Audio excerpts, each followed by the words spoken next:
Bonsoir à tous, bonsoir à toutes. Je ne résiste pas ce soir au plaisir de vous parler de nouveau de nos chers pervers narcissiques. Enfin, quand je dis au plaisir, je suis sans doute ironique, puisque finalement j'aimerais ne plus avoir à en parler. Si j'évoque encore ce thème, c'est parce que je ressens qu'il y a des besoins, même si beaucoup d'autres font des vidéos, je me dis que peut-être j'ai quand même intérêt à faire partager mon expérience, que cela peut être utile à quelqu'un, à quelques-uns du moins. Et puis, je suis toujours confronté de façon indirecte à des personnes manipulatrices, perverses, vides intérieurement. Et contrairement à ce que prétendent certains, malheureusement, je connais le sujet. J'aimerais bien ne pas le connaître. Effectivement, je ne l'ai pas connu dans le cadre d'une vie de couple, heureusement, et j'ai donc une version des choses un petit peu édulcorée, mais quand même, je pense malheureusement connaître le sujet, et j'aurais mieux aimé ne jamais le connaître. Alors, je vais vous exposer un cas clinique, si on peut dire, que j'ai un petit peu maquillé, pour qu'on ne reconnaisse pas la personne en question. Et je vais dire, puisque je travaille dans le domaine de la formation continue et de l'insertion, que c'est un formateur, non plutôt une formatrice, tiens, en langue étrangère. Après tout, il faut changer de temps en temps. On aurait tendance à croire qu'il y a une majorité de pervers hommes, ce qui est d'ailleurs un petit peu le cas certainement, mais on ne peut pas le dire, l'affirmer sans avoir de preuves. Vous savez que je tiens beaucoup à la méthodologie expérimentale et à l'esprit scientifique. Alors donc, c'est une formatrice en français langue étrangère. Elle s'occupe d'élèves de niveau B2, elle fait des cours de niveau B2. Une de ses élèves va passer son examen.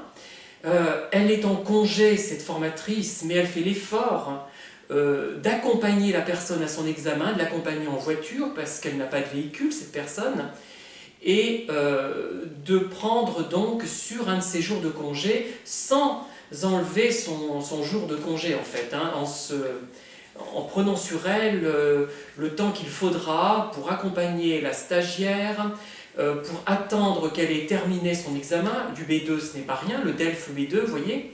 Vous savez qu'il y a différents diplômes en français langue étrangère qui vont du DILF jusqu'au DALF C2, en passant par le DELF A1, le DELF A2, le DELF B1, le DELF B2, le DALF C1 et le DALF C2. Donc, voilà. Et pour obtenir la nationalité française, enfin c'est un des éléments qui permet d'obtenir la nationalité française, il faut atteindre le TCF B1, qui est plus ou moins équivalent au DELF B1, un petit peu plus facile quand même. Voilà. Donc cette formatrice, elle est en congé, mais comme son élève, enfin son apprenante, comment l'appeler, va passer cet examen et qu'elle a besoin de quelqu'un pour la conduire, et qu'elle a besoin d'être soutenue moralement, elle va l'accompagner. Ben oui. Alors là, quand vous entendez ça, vous vous dites finalement, j'ai peut-être mal jugé cette personne que je considérais comme manipulatrice, comme perverse. Bon, on va voir. À votre avis, pourquoi elle peut accompagner cette personne à son examen? Bon, on va essayer de voir pourquoi, vous le savez déjà plus ou moins.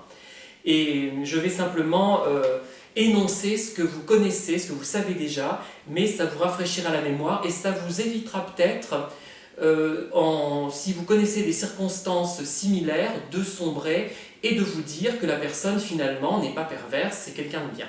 Mais je ne pense pas, vous ne serez pas si naïf.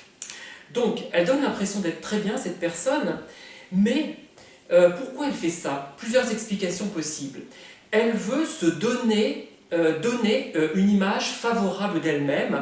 Vous savez que la personne manipulatrice perverse a une sorte d'idée grandiose d'elle-même, même si au fond d'elle-même, tout au fond d'elle-même, bien enfouie, elle sait qu'elle n'est pas quelqu'un d'exceptionnel, d'extraordinaire, mais elle veut donner cette impression de personne exceptionnelle à elle-même déjà, à elle-même.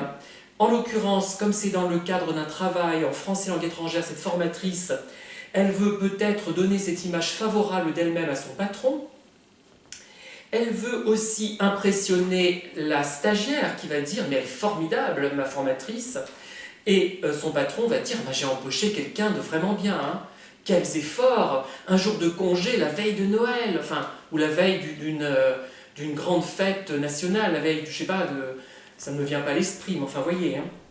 Et auprès des collègues aussi, hein, elle peut être impressionnante auprès des collègues, mais on verra. Bon, voilà, déjà l'image grandiose d'un soi, alors la formatrice qui se dévoue pour ses apprenants, pour ses élèves, c'est formidable. Alors, deuxième possibilité, deuxième cause qui explique cette attitude si favorable, c'est de rendre l'entourage redevable. Rendre le patron redevable, parce qu'on lui dit d'une certaine manière dans ce cas-là, voyez, j'ai pris sur mes jours de congé, sans me décompter ce jour de congé, pour accompagner une stagiaire à son examen, c'est formidable, vous me direz. Voilà, ça va le rendre redevable. Elle pourra ensuite lui demander peut-être quelque chose, peut-être. Par rapport à la stagiaire, ça va la rendre également redevable. Peut-être que elle connaît cette stagiaire, peut-être que cette stagiaire a un mari ou une épouse, si c'est une lesbienne, donc qui a un certain poids dans la société, un certain rôle, et qu'elle peut l'utiliser, soit elle-même, soit son entourage, vous voyez. Bon, ces deux personnes, le patron et les stagiaires, seront redevables, donc ça peut être intéressant, financièrement peut-être même, hein, au niveau des services surtout, je pense. Hein. Troisième chose, elle peut vouloir culpabiliser les personnes en question, culpabiliser la stagiaire, et ensuite, c'est plus que la rendre redevable, la rendre coupable si ensuite elle ne fait pas ce qu'elle veut. Si elle lui demande un service et qu'elle n'accepte pas, la stagiaire se sentira coupable. Refuser à une formatrice aussi exceptionnelle qui prend sur ses congés, qui vous accompagne en voiture sans rien vous faire payer, non. Alors, elle peut culpabiliser aussi et surtout peut-être les collègues, puisque les collègues, ils vont être obligés de faire eux-mêmes la même chose auprès du patron. Si la personne perverse fait ça, là, ça va créer un précédent, et les autres, si elles ne le font pas, elles seront peut-être considérées comme moins impliquées dans leur travail. On peut les culpabiliser. Évidemment, une des causes, je dirais essentielles sans doute de ce comportement, c'est la quatrième explication, c'est de créer une emprise avec la victime, hein, de créer une... voyez cette fameuse lune de miel amicale ou amoureuse dont on parle depuis longtemps, c'est une sorte de lune de miel avec le stagiaire ou la stagiaire qui, comment dire, qui va lui donner une impression très favorable de son futur bourreau finalement, et il y aura cet effet de primauté qu'on appelle ça, premier souvenir qui va rester de cette personne. C'était quelqu'un de bien, elle m'a aidé en cette circonstance. Quand j'ai passé mon examen, c'était important pour moi le DELF B2. Ça m'a permis d'entrer à l'université. Vous voyez, c'est le niveau pour entrer à l'université quand on est d'origine étrangère. Pour entrer en première année, il faut avoir le DELF B2. Le C1, quand on veut entrer en master, mais bon, le DELF B2 suffit pour la première année. Voilà. Et ça crée donc cette emprise sur la victime qui après peut-être sera amenée à accepter beaucoup plus. Et on peut penser déjà que si la formatrice se déplace de cette façon pour aller voir sa stagiaire, on peut penser que déjà il y a eu un lien particulier qui allait au-delà de la simple relation qui devrait rester comme ceci, la plupart du temps d'ailleurs, hein, entre un formateur, une formatrice et un stagiaire. Hein. Voilà. On peut penser qu'il y a déjà quelque chose avant que la personne se déplace comme ça. Vous voyez, ça me paraît déjà presque, le verre est déjà dans le fruit. Hein. L'emprise a déjà sans doute commencé en d'autres circonstances. Hein. Alors que, voilà. Et ces gens-là, en fait, ils vont en parler de leur bonne action, en quelque sorte. Ils se la jouent, en fait. Ça va être surjoué. Ils vont dire, genre, là, je suis surbooké, je suis obligé de prendre sur mes congés, c'est triste, mais j'ai la conscience professionnelle, cette personne, je l'aime bien, je veux qu'elle réussisse. Vous voyez, oh, je suis quelqu'un de très bien, hein. Je suis vraiment une femme formidable, qui se dévoue pour ses apprenants, pour ses stagiaires. Oh, je suis au bord du burn-out. C'est terrible, je ne vais pas y arriver, mais je tiendrai le choc, je serai forte. Ou je serai fort si c'est un formateur. Voilà.